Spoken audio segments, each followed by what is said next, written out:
印度又摔飞机了。最近呢，经常有粉丝问我，小懒呀，这3个又摔飞机了，你赶紧出期视频念叨念叨啊！我跟你们交个底儿啊，之前我为啥一直压着不说啊？因为在我这儿，印度摔飞机它就不叫新闻，这就好比说这太阳从东边出来了，今天晚饭我吃了一碗大米饭，这叫自然规律啊，这叫日常生活。但是这一次啊，已经是2020年开年以来的第3架了，1月一架，2月一架，3月这才刚过没几天啊，这3月的 KPI 直接提前拉满。合着这个印度空军现在是不按年算账，改按月发工资了是吧？这种月度报废制的土豪玩法，全世界除了3个，你还真找不出第2家。就在今年的3月5号，这印度空军又给大家整个大活，地点呢是在这个印度东北部的阿萨姆邦，那是个产红茶的地方。当天傍晚一架印度空军的绝对主力苏30 MKI 从乔尔哈特基地起飞了。结果呢，刚飞进了卡尔安格朗山区的丛林上空，雷达屏幕上代表这架巨无霸那个小绿点啪叽一下没影了。基地指挥塔里的3个估计当时都懵了喂，动拐，听到请回答。回答他的只有耳机里的电流声。等这个搜救队找到坠毁地点的时候，天都黑透了。那当地的老百姓说，当时只听见轰的一声巨响，火光冲天啊！一架价值几千万美元的重型战斗机直接摔成了拼图，满地找不出一块完整的铁皮，就剩下一个带有编号的飞机尾巴还插在泥里，仿佛在向那个老天爷诉说着他短暂而憋屈一生。距离这个空军基地仅仅60公里啊，各位，这还没出新手村呢，直接就落地成盒了。至于这个飞行员当时到底跳没跳伞，这印度官方呢现在还在那儿支支吾吾的，估计也是凶多吉少。那你以为呢？3月份摔个苏30就完了？太天真了啊！咱们看他1月和2月的傲人战绩。今年的1月21号，北方邦一架印度空军的轻型教练机在这天上飞着，突然一头扎进了一个村头的大池塘里，扑通一声好家伙，老香米养的鱼都给炸出来了。万幸的是吧，这个教练机飞得慢，飞行员眼疾手快，嗖的一下就弹射出去了，捡回一条小命儿。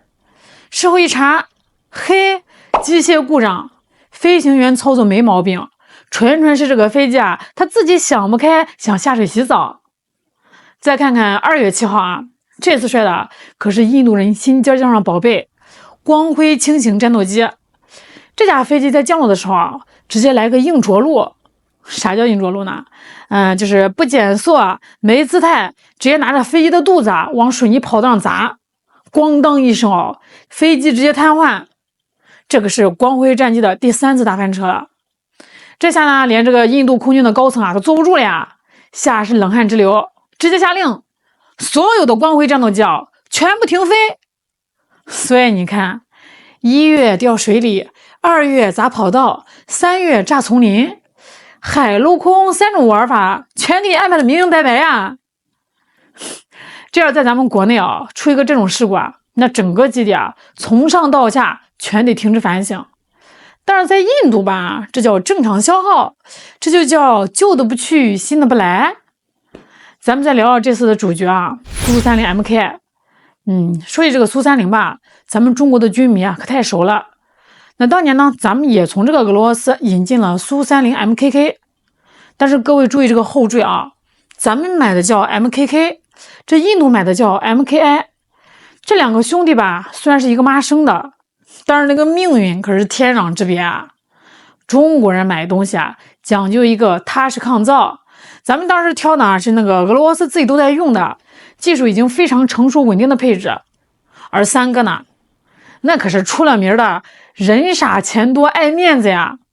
他们跑去跟着俄罗斯人说，不行，我们的飞机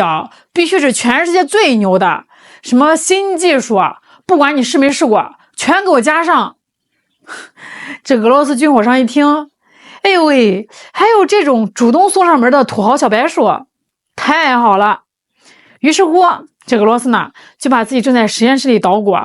自己都不敢往自己飞机上装的什么推力矢量发动机，什么新型雷达，一股脑全塞进了这架印度版的苏30 MKI 里。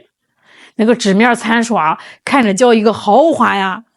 直接把三哥都给忽悠瘸了。前前后后买了加上自己仿制的，搞了足足270多架，那就成了俄罗斯海外最大的提款机。结果呢，一到这个印度手里这个高科技玩意儿全露馅了呀。从2009年第一架苏30 MKI 摔成渣开始到现在累计事故已经超过了14起，比摔飞机更离谱是吗？你们知道吗？是这270架飞机里绝大部分呢连上天摔毁的机会都没有。据印度自己议会的审计报告说他们这批苏30 MKI 的可用率长期徘徊在50%以下。也就是说，这270多架巨无霸你真遇到打仗了，能打着火拉出机库去执行任务的，满打满算也就100来架。那剩下1半多的干嘛？在这机库里当睡美人呢。要么呢就是这个发动机坏了，等着俄罗斯发快递寄零件；要么就是这个电子系统瘫痪了，等着维修排期。更有甚者为了让那一小班飞机能飞，地勤人员呢只能把这个停在机库里的飞机给大卸8块，拆东墙补西墙。好好的战斗机硬生生给搞成了露天汽配城。就这破破烂烂家底儿，这印度人现在还在那画大饼呢，说什么要搞超级苏30升级计划，要换新雷达，装国产武器。大哥，你可快拉倒吧！你本来就有一半飞不起来，那你现在要把剩下那一半能飞的拉进这个修车厂去改装。我严重怀疑等你们这帮神仙工程师改完这270架飞机估计呢只能停在这个机场上当个大型的金属雕塑展览了。